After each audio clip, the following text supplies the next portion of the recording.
Hi, you're welcome to Visit YouTube channel. Today I will show you how to remove this glass panel. And let's see the other side. Look, this is the other side, and in the lowest side, in the middle, it has a small hole. Now we need to use this flat blade screwdriver. Now we need to insert it, and then press down.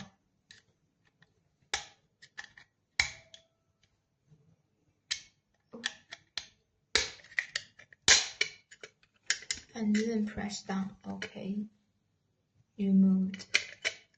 Let's do it again.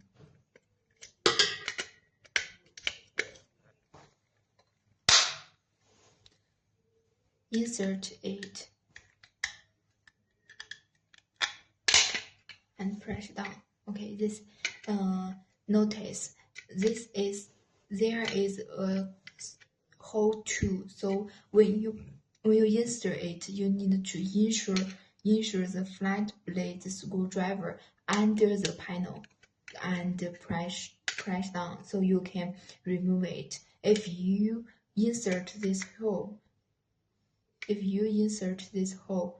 will be hardly to remove. So this hope it's useful for you. Bye bye.